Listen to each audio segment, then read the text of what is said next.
O Senhor esteja convosco. Ele está no meio de nós. Proclamação do Evangelho de Jesus Cristo segundo Marcos. Glória a vós, Senhor. Naquele tempo, um mestre da lei aproximou-se de Jesus e perguntou-lhe: Qual é o primeiro de todos os mandamentos? Jesus respondeu: O primeiro é este: Escuta, ó Israel, o Senhor nosso Deus é o único Senhor. Amarás o Senhor teu Deus de todo o teu coração, de toda a tua alma, de todo o teu entendimento e com toda a tua força. O segundo mandamento é: amarás o teu próximo como a ti mesmo. Não existe outro mandamento maior do que estes. O mestre da lei disse a Jesus: Muito bem, mestre. Na verdade é como disseste. Ele é o único Deus e não existe outro além dele. Amá-lo de todo o coração, de toda a mente e com toda a força. E amar o próximo como a si mesmo é melhor do que todos os holocaustos e sacrifícios.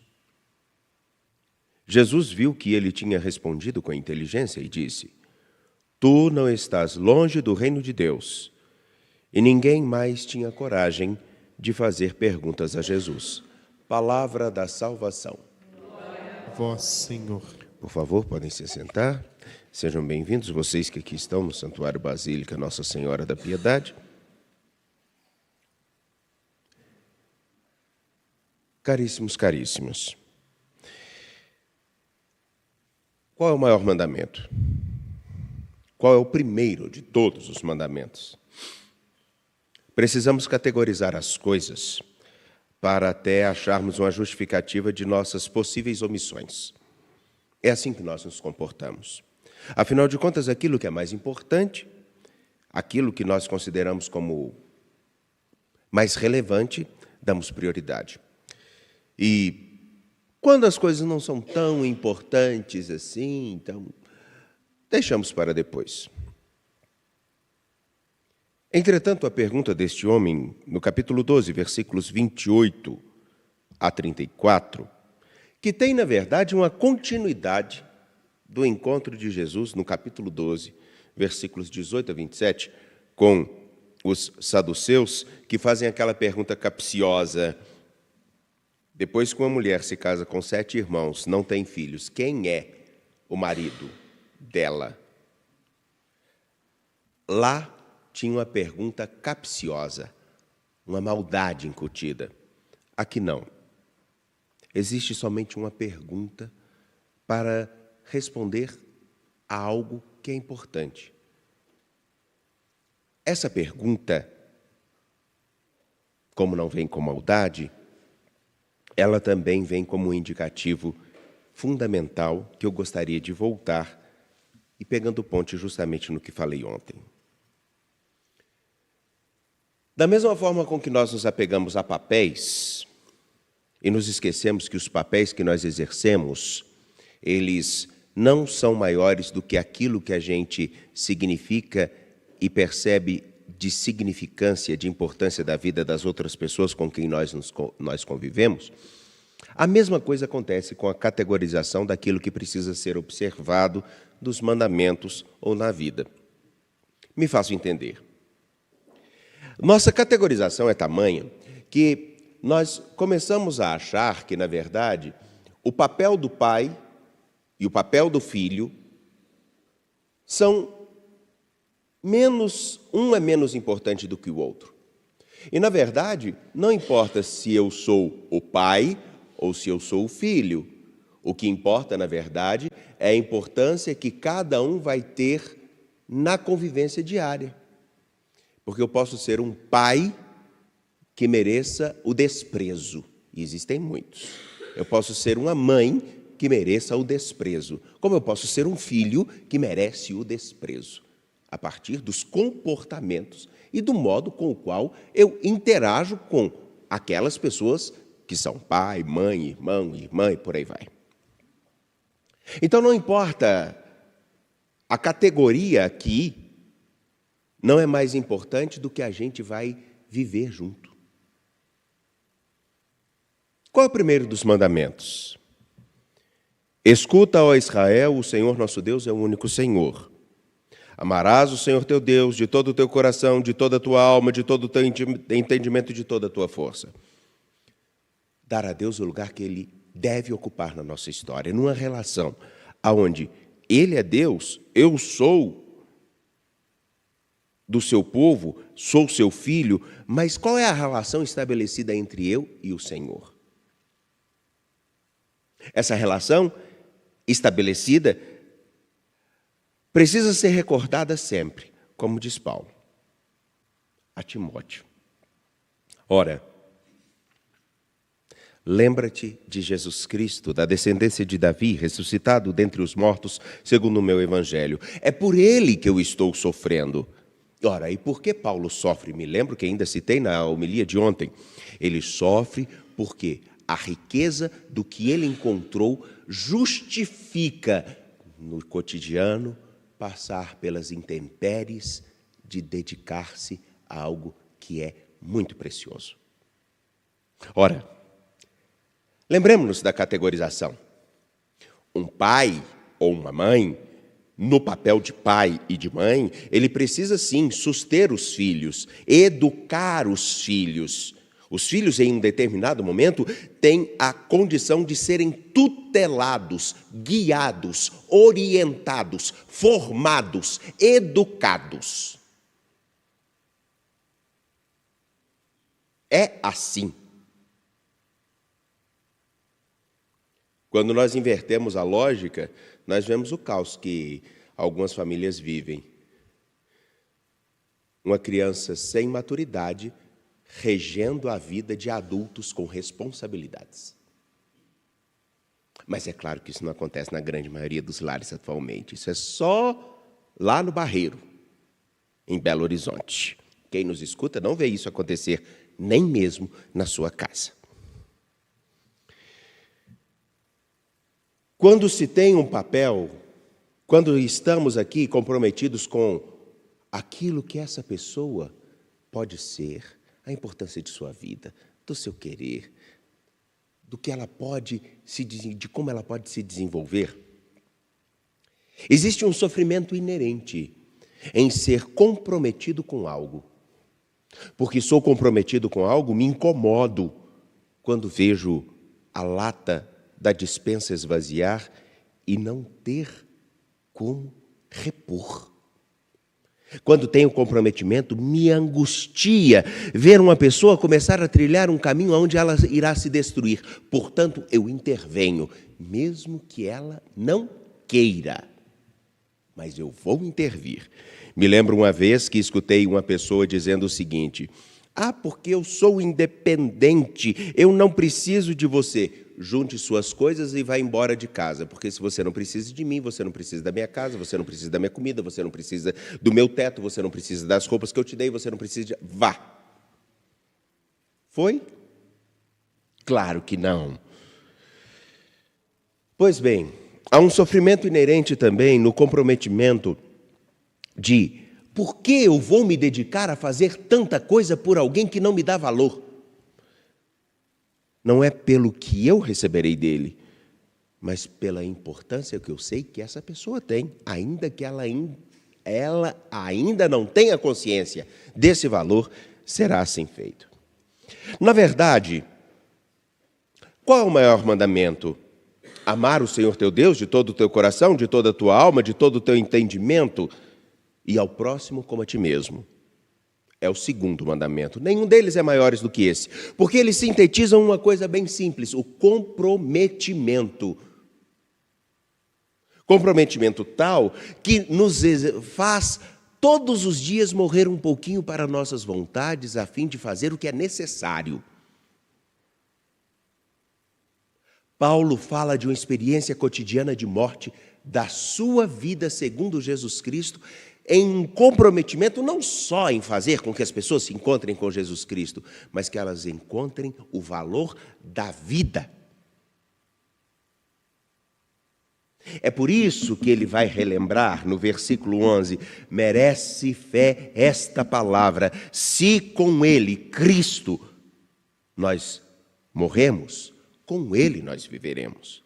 Se com ele ficamos firmes, com ele reinaremos. Se nós o negamos, ele também nos negará. Simplesmente assim. Paulo olha para si e olha para Timóteo.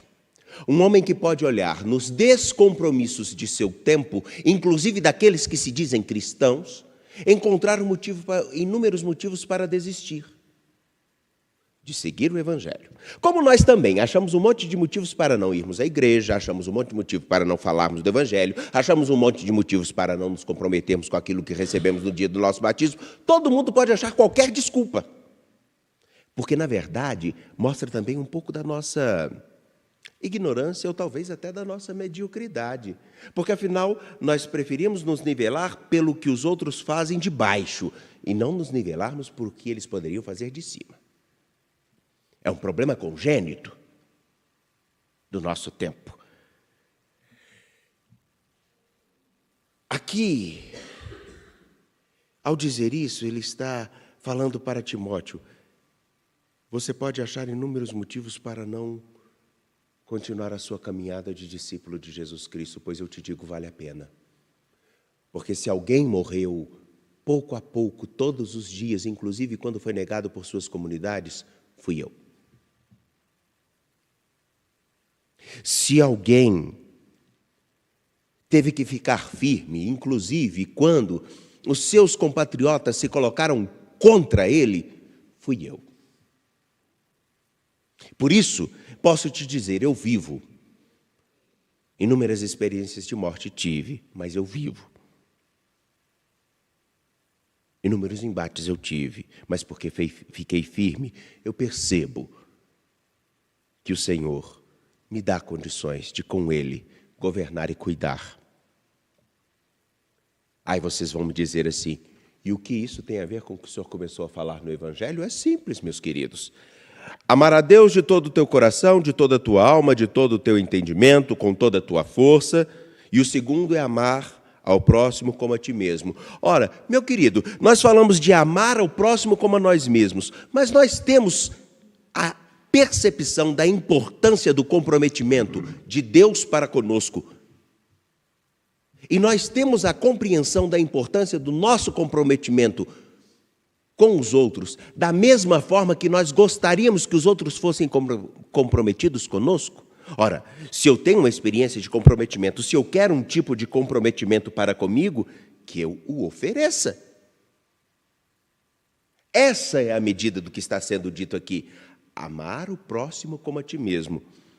Se nós achamos que o descomprometimento e a infidelidade é o que deve reinar em nosso meio, é esse tipo de amor que nós vamos oferecer. E que, na verdade, me parece que é o que mais se propaga no tempo presente.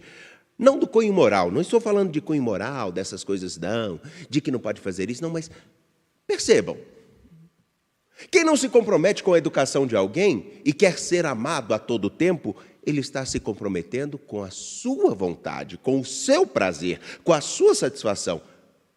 Mas a vida e a história são tão complacentes como nós, às vezes, apresentamos às pessoas? Ou a vida é dura, questionadora, exigente, divergente às vezes? Pensemos. Nós estávamos esperando uma super safra de grãos oriunda do sul do país esse ano. Tudo caminhava para. E agora?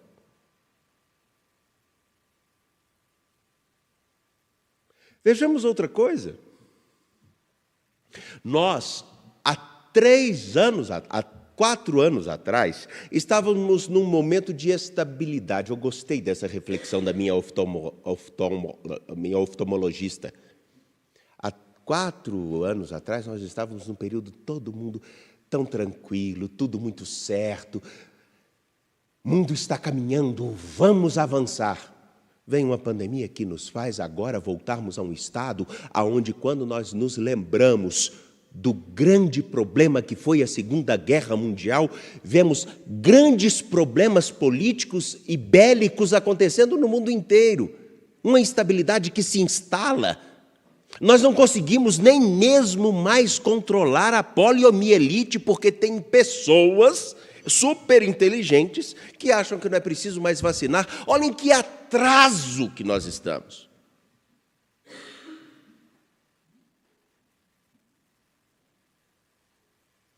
E nós achamos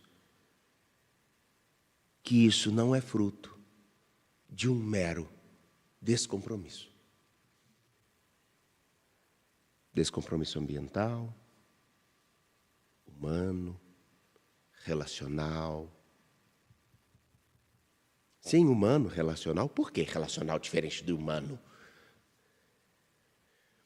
Quem disse que a gente se relaciona somente com as pessoas? Prova disso que todo mundo deve ter um bibelozinho, uma coisinha que guarda de lembrança de alguém num objeto. Então, meus caros, nós temos um problema sério a observar. O nosso comprometimento com Jesus Cristo precisa estar embasado nessa consciência. Segui-lo, ser cristão, é acreditar em Jesus Cristo. Ser cristão é acreditar que Ele ressuscitou dos mortos. Ser cristão é, todos os dias, morrer um pouquinho, na certeza de que Ele vive em nós. Isso não é opção. Todos os dias, ficarmos firmes para vermos o bem com o qual somos comprometidos a acontecer.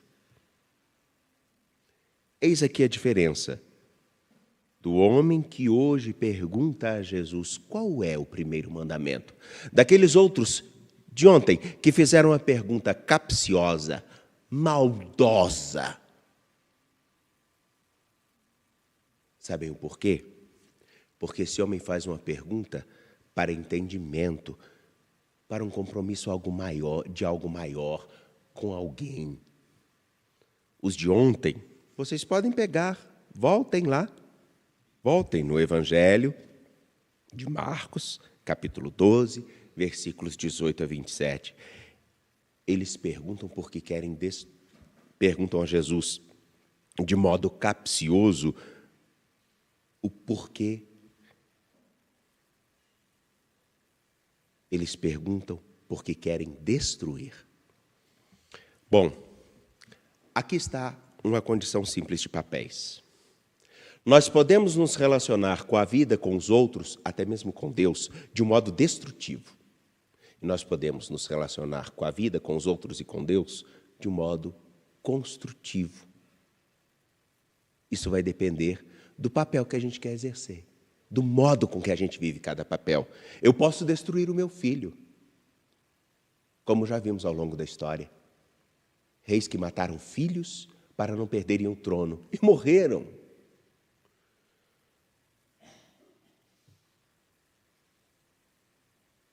Tudo depende de uma coisa: o que realmente tem valor para você? Com o que você é comprometido? O que você quer na vida, da vida, com Deus e em Deus? O quê? Qual é o primeiro mandamento? Ama o Senhor como Ele deve ser amado e ao próximo como você vê a sua dignidade. Aí sim, você entenderá qual é o maior mandamento. Acho que isso é que está faltando no nosso tempo. Confiantes ao Senhor.